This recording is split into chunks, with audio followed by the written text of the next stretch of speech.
Good morning. Happy Miracle Monday. As you can see, I'm sitting in my car because I strongly dislike being on camera. So I don't have any of that paraphernalia that you would use to do something like this. I don't have a tripod. I don't have a big ring light to make me look better. So here I am in my car, just wanting to share with you something that God did for me that was miraculous. It was hard fought, but not everything comes easy. And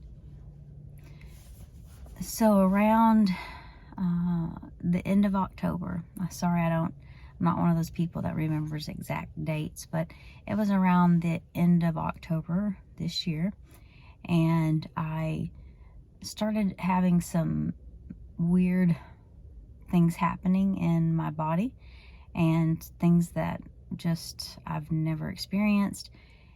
And I knew that it was an attack of the enemy. I knew that I already had the victory. I knew that I was healed. But the symptoms, we walk by faith and not by sight, or not by our feelings. And the feelings that I was having in my body and the symptoms were making me feel quite awful. I woke up one morning to my nose bleeding, and my heart pounding out of my chest, a swishing sound in my ears. It felt, the best way I can describe it is it felt like I had just ran 5 miles as fast as I could, and it was maybe for my life. Like I was running. That's how it felt. Like I couldn't catch my breath. My heart was pounding. My nose was bleeding. The swishing in my ears. And I felt like I couldn't hardly move because I was just at extreme exhaustion. Like I had just ran 5 straight miles. I sat up, and because I was dizzy, I was trying to use my shirt to stop the bleeding in my nose and try to get to the bathroom. I was shaking and I felt like I was going to pass out.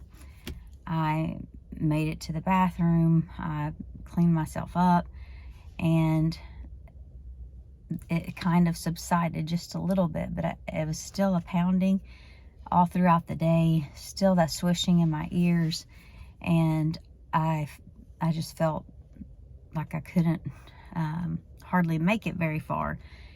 I normally run up and down the stairs. My classroom is upstairs, and then I have music downstairs, and I run up and down the stairs all day long, and pretty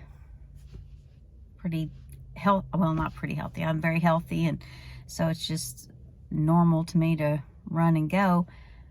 But at this point, I physically couldn't. I had to take 2 or 3 steps on the stairs, hold on, catch my breath, go up 2 or 3 more, hold on, catch my breath, and then stand at the doorway and watch my class until I could get enough energy and enough breath to make it to my seat. This went on from the end of October to about November 15th, and it got worse every day. The more I prayed, the worse it got as far as facts. But the truth was, I knew I was healed. The truth was that I was going to be okay, and that I had already won. I just had to stand, having done all, stand. And so it got from where I could make it from the front of the school to the back of the school gradually over that end of October, mid-November. It got to where I had to stop 3 or 4 times to make it to the front of the school. People were starting to question what was wrong with me. One person told me I looked like a dying cancer patient. My skin color was awful. I lost a lot of weight. I had bags, under bags, all the way down. I looked like I aged about 20 years plus, looked very sickly. And one lady also told me, when she told me, you need to go to the doctor, I said, Jesus is my great physician, and I don't go to anybody else. And that's where my faith is at, and that's the way I've lived my life, and I always will. And I don't judge or condemn anybody else for their decisions on where their faith lies. But as for me, that's where my faith is. My faith is wholly in Jesus. And she said, you're crazy. Well, without faith, it's impossible to please God. So if my faith is crazy, that was a compliment. It wasn't an insult to me. So I explained that the Bible says it's appointed unto man once to die. And I have an appointment with death. And if I were to go to the doctor and it's my time, it doesn't matter if I see the best specialist all the way around the world and, fly everywhere and get the best treatment that I can get. If it's my appointment with God to come home, then I'm coming home. And likewise the other way around. If it's not my appointment with death, it's not my appointment to go be with God, then the devil can't take me out of here. No one can take me out of here. God's hand will be upon me until the day he takes me home. And I'm not afraid either way, because to live is Christ. That's what Paul said. To live is Christ, but to die is gain. So I wasn't afraid. I just knew it wasn't my time. And so this got progressively worse. And then when I thought it couldn't get any worse, every morning I woke up feeling like I was at death's door, feeling like just horrendous, not able to make my body do what I needed it to do. And when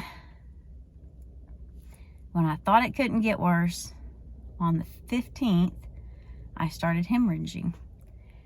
So I was losing massive amounts of blood every hour. It was, I couldn't hardly leave the house at all because I needed to be near the restroom.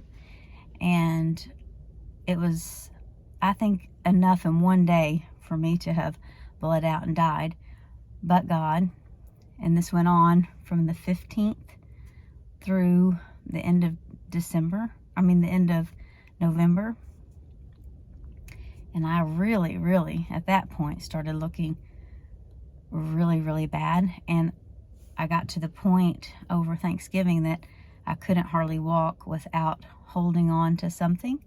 And I was shaking. I had lost even more weight. And I didn't know at the time, but I had family members begging God not to take me. And that's how bad I looked. And I made it through those holidays until around Thanksgiving Day. My sister was telling God, just like Job, God, tell Satan he can touch his flesh, but he can't take his life. And she said she heard God say, you tell Satan. And God, at that point, her faith shifted, and she began to pray in faith and to fight the fight of faith and to stand against the enemy for me. And she was helping me get to bed one night, and I asked her to get me a little waste basket lined by the bed, because almost every night I threw up in the middle of the night. I didn't really have much to throw up, but I would throw up in the middle of the night, couldn't get out of bed and make it to the bathroom, so I needed it there. And she put it there, and she said, you're not going to need it. You're healed, and from this point on, you're going to get better. And sure enough, I woke up the day after Thanksgiving, and I just opened my eyes, and for the first time in a month, I felt not normal, but I didn't feel like death.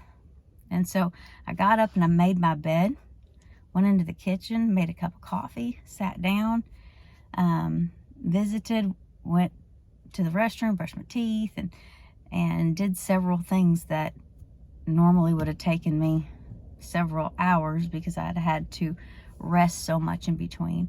And so I was very, very grateful for that step forward. And every day I was getting better. Every day when my sister would check on me, tell her even better. I walked about 40 steps and didn't have to stop. And so I was better, but not quite 100%. So somewhere around the beginning of December, I was getting better and better. Skin color on my skin was getting better. I was getting to where I could go all the way up the stairs and without having to stop, just at the top of the stairs and rest. And everything seemed to be coming into order. I was so thankful, blessing the Lord every morning for healing and for taking me through this. And all the hemorrhaging had started to slow down and stop, and that was a huge blessing. And then it came back full force, the hemorrhaging and everything, and I thought, no,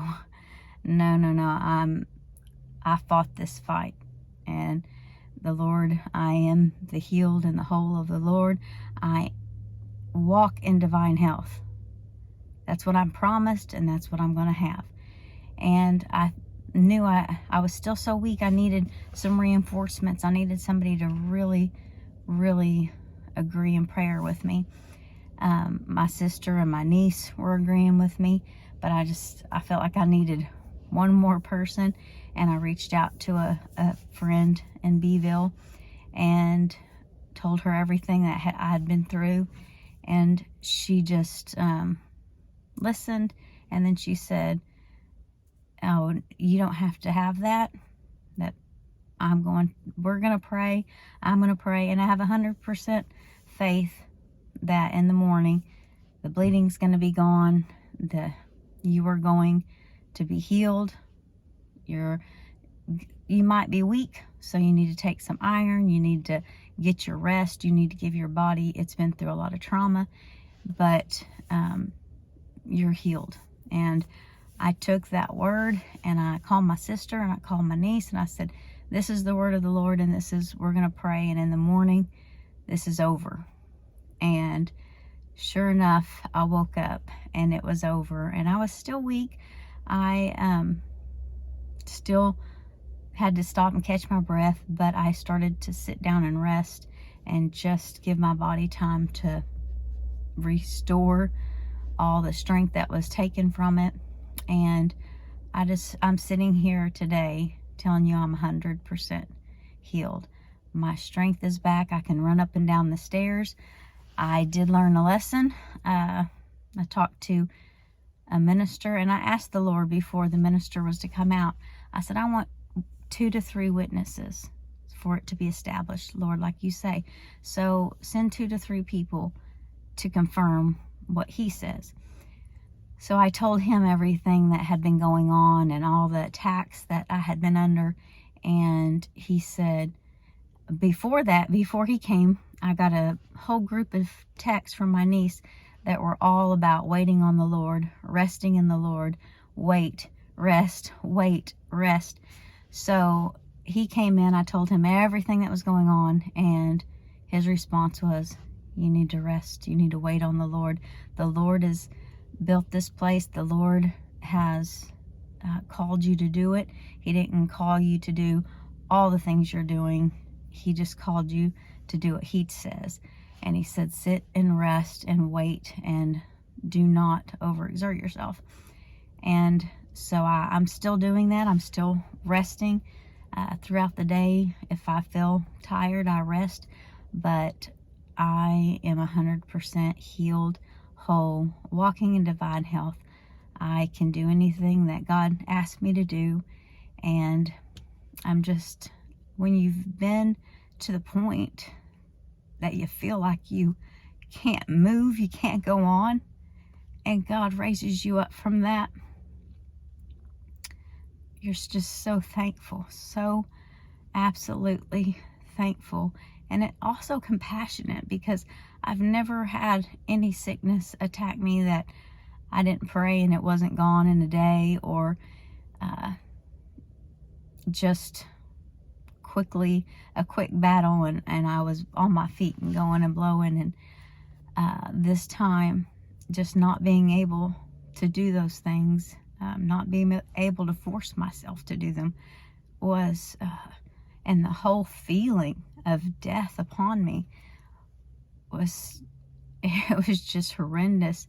And I now can see how I need to reach out even more to those who are sick and those who can't get up on their feet, because that's not God's will, and that's not what God has for us. And I'm just thankful and full of compassion. And God is a miracle worker, because I should have died according to medical things. I should have died. I definitely should have died early on in that, but it's not my time. It's not my time, and I will not leave this earth until it is. And God's hand is upon me until He brings me home, and then I'm forever with the Lord. So I just want to say thank you to the Lord for healing and for helping me to stand and fight, and all the people that you wrapped around me to stand and hold up my arms and fight with me, and help me win that battle. And I just hope that your faith will be encouraged, that it doesn't always come right now, but if you just stand and continue to trust, God's word never fails.